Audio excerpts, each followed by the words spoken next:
Hello, my friends. My name is Adam, and I'm on a quest to be the most prolific reviewer of all time. And I just noticed that my shirt is dirty right here. But uh, in this current situation with my current life setup, I don't care because it would be too difficult to try and take my shirt off and get a clean one. So today I'm reviewing the movie from 1975 called Barry Lyndon, and I have some opinions about this film. Maybe you have some opinions about the film, but please watch until the end. And then, if you agree with me, put your thoughts, or disagree with me more importantly, put your thoughts in the comment section and like and subscribe to the film. My goal is to have 150 subscribers by the end of January, and already we have 153, I believe. So my new goal will be to have 100, 200 subscribers by the end of January. Probably not realistic, but who knows. All right, so down to it. As I said, um, Barry Lyndon came out in 1975, and it's written, directed, and produced by Stanley Kubrick, and it's based on an 1844 novel called The Luck of Barry Lyndon by William Makepeace Thackeray, and it stars Ryan O'Neal, Marissa Barrison, and well, they actually don't list one of the main characters, which is surprising. Maybe he changed his name? Uh, no, he's there. Leon Vitali. I would say that he is like the other. Maybe he doesn't have as much screen time as the other characters, but I would say that he is like the other uh, actor and character who's important in the film. So, where to begin about talking about this film? I think that this is a film where the plot is not that important, but if you want to know the plot, it's about this Irish guy whose family falls into misfortunes, and through an unfortunate love affair, as they would say at the time, with his cousin, he kind of gets duped into having a duel, but the duel is fake. And by the time he finds out that the duel was fake, he thinks he's killed his rival, and then he runs away because the police are after him. But his family actually wanted him to run away because the guy who he thinks he's killed would bring like £1,500 per year to the family, so they really wanted that to happen. So he runs away, and then he finds out that his cousin actually got married, so that's disappointing to him. He joins the army, and he joins the army because he thinks like he's gonna have like this big romantic adventure because his rival is this captain in the army, and he looks great. And so he goes to Germany because it's during the Seven Years' War, and his friend gets killed, and he finds out that war is not great. And the battles are portrayed I, pretty realistically, and the reason that is because Kubrick, he wanted to make a film about Napoleon, but he lost his funding in 1970 because another film that I reviewed called Waterloo was a box office bomb, which was crazy because that film has the biggest, most epic battles in it ever because they have as many people as the Napoleonic armies would have. So that is a great film, but unfortunately it failed in the box office. So Kubrick shifted his focus to this story, but he used a lot of research in the Napoleonic era that he did to make this film look like very accurate. So the battles are like they're just typical battles of the time when like lines of soldiers would line up and get shot at and die. So Barry's friend dies, and then he decides he doesn't like this anymore, and he's gonna run away. So like that's also interesting too, because the scene where he's running away, there's these two officers and they're in a lake together, and they're clearly doing something. They're having like a lover's argument, and the narration is like, this is the way that Barry saw that he was going to escape. And you think that he's going to blackmail the officers, but no, he steals a horse and he runs away. And he runs into some Prussians who were the allies of the British at the time. So he runs into some Prussians, and the Prussians are like, "Oh yeah, where are you going?" And basically, he's like, "Yeah, I'm going here." And the Prussian officer, is very suspicious, but Barry is not clever enough to realize this. And he gets, so the officer gives him a choice to be shot as a deserter or to join the Prussian army, because the Prussian army always needs new recruits. And he is like, "I'll join the Prussian army." So he has a very bad time also in the Prussian army, but he reluctantly saves one guy, so he becomes a hero. And that guy that he saves kind of picks him out of the army and says that he should be a spy on this one guy. This one guy, I forget what his name was, but he was some kind of Irish guy also who was pretending to be somebody else. So Barry is picked to spy on him, but the first moment he meets the guy, he's like, wow. He's like the father I never had, basically, and he says as much to the guy. And then and he says, basically, "I've been hired to spy on you," and they work out some kind of deal where they're partners, and they go all around Europe, and they basically, I'm saying basically a lot, they're not cheating. Well, actually, they are cheating. So they cheat at cards so that they can get money, and that's how they're funding their lifestyle. And Barry becomes more and more cynical, and finally, he discovers that he just wants to be wealthy. So he finds this rich woman who's about to be a widow, and he kind of gets involved in her life. They get married, and then he takes the title. Well, not the title, just the name, because he's not considered nobility. So he takes the name Barry Lyndon because the guy who died is named Lord Lyndon. And as soon as he's married, he kind of neglects his wife, and he lives this lavish lifestyle. And his mom says to him, so they have a son together, and the Lady Lyndon had a son previously, and he treats that boy horribly. And basically, his mom says, you're not a noble, so when you die and your wife dies, your son is not going to get anything. So he goes upon this quest to become a noble and to get a title. And it doesn't work very well because he spends a lot of money. It's not really clear why his ambition it doesn't happen. But it doesn't happen, and that leads to his downfall, basically, among other factors. And I don't want to spoil the rest of the plot because I think this is a good movie to watch, and I do recommend it. But the plot, as I said, I've been talking about the plot for 5 minutes or something, but it's not that important because the film is great for two reasons. The first reason is that it has this sort of it's one of the most beautifully shot films I think that I've ever seen. And the reasons it's so beautifully shot are there are lots of scenes that look like they would be paintings, and I guess a lot of the scenes were based on Hogarth's paintings. And so the novel that this is based on is an early Victorian novel, which were written in different styles. But the way that Kubrick interprets it is in the style of a novel of the time of the action of this film.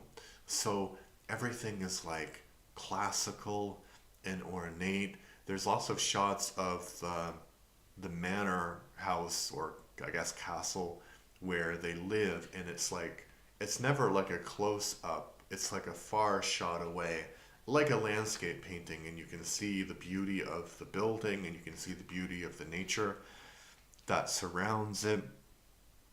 And there are like these scenes in bars where it's not like the action is static because things are happening, but you can see like, oh yeah, like if you paused it here, that would be a great painting, and this would be a great painting, and this would be a great painting. So there's a lot of that in the film. And the other great thing about it is that it is so colorful. You know, the the uniforms at the time, for the British soldiers were bright red, because they were called red coats, and the French were white, and the Prussians were like a darker blue, and the yeah. So I think like a lot of films nowadays, if they were going to tell this story, directors would put a filter on it, or everything would be dark and depressing, but this time period is like really really fascinating because it was so vibrant, so full of color, so full of like hope and expectation, but also it was really horrible for some people, right? Because we have England and the British are there, and they're like they they say a bit about troubles happening, but there's no like actual violence against the British in the movie, but it's implied, you know. So the Irish were not doing well. The poor were definitely not doing well, especially the urban poor, but you don't really see that at this in this movie. You just see like the the sort of glamour of the lifestyle and stuff, and the rot inside the character of one man, and how that man was kind of judged a little more harshly than if he had been of the same social status as the people who were judging him, you know. But I don't want to go into that because I think it should be a surprise for you when you watch it. So yeah, like the colors are beautiful, the shots are beautiful. The movie never feels static, although it's not a movie with a lot of action, although things do happen in it. It's like, as I said, it's 3 hours long, and I think it's just worth it because it's just about showing you visually what cinema can achieve. And I think another great thing about the film that I haven't mentioned yet, and it's crazy, is that the lighting is also brilliant. You have like scenes outside where the lighting is only like direct sunlight, but you can tell like the sun was like going crazy that day because it looks beautiful, and Kubrick was waiting on the weather for a lot of these shots. So you can tell that he was like, okay, this is the lighting that I need for this, and we're not doing it until it happens. And the other aspect, like I think it was revolutionary for some long shots, but I didn't really catch that. If you're more interested in filmmaking, the technical aspects of filmmaking, I think that this is a really good film to watch. Yeah, so then the other interesting thing connected to lighting is the fact that a lot of the interior scenes at night were only lit by candles. And you can see like it gives this sort of orange glow to the film, and it's really really good. And I mean like film, like literally the film on that is being printed and that we're watching, you know. So it's really good, and I think the film was from 1974, which was only a few years before I was born. But when you watch films from 1974, usually the film, it looks a lot older than it is. And this film, like, it feels like it was filmed with like the highest capacity cameras we have nowadays. And I think even the cameras we have nowadays wouldn't have been as good as the cameras that Kubrick was making using to make this film. Um, yeah, just a non sequitur a little bit. I think if Kubrick had really been paid to fake the moon landing in 1969, he would have had a lot more money to make uh, his Napoleon film, and this film wouldn't exist. So this is probably good evidence that the moon landings were real, or at least not faked by Kubrick. All right. So I said that the film is good for two aspects, and I've been talking a lot about the first aspect. But the second aspect is that it is done in the style of a novel from the early 1800s, even though it's based on a novel from the mid 1800s. And those two styles of novels are completely different. So Victorian novels were, full of description and full of a lot more morality than those novels from around that time that I mentioned. I'm thinking particularly of Henry Fielding. Even though Henry Fielding, was it Henry or Harry? I think it was Henry. He didn't write novels like this. Well, he did write novels about characters similar to Barry Lyndon, but there's not a lot of morality. You're just like watching the progress of this character through a lot of like adventures in their life. And so you have the main character who is not for the most part sympathetic, but everything that he goes through is portrayed. And I really like that. And I think that the way that the film looks is also connected to that style of storytelling, because they would have like these long descriptions of the scene and everything. So the actual the actual dialogue in this film is very, very minimal, but the way that the camera shows us what's happening is not. Yeah, and I think it's really, really well done. And I think people might focus more on the first part of why the film is good. And if we talk about the acting, I think this is a film where the acting can get overshadowed by the beauty of the shots, but it's also really good. So, especially the acting of Ryan Neal and the other guy. What was his name? His name was Leon Vitali. So there's a point in the film where they have a duel for reasons which are obvious in the film, but I'm not going to talk about. And you can tell that both of these characters are really, really scared, right? Because the one guy, and the Barry did run away from the army, right?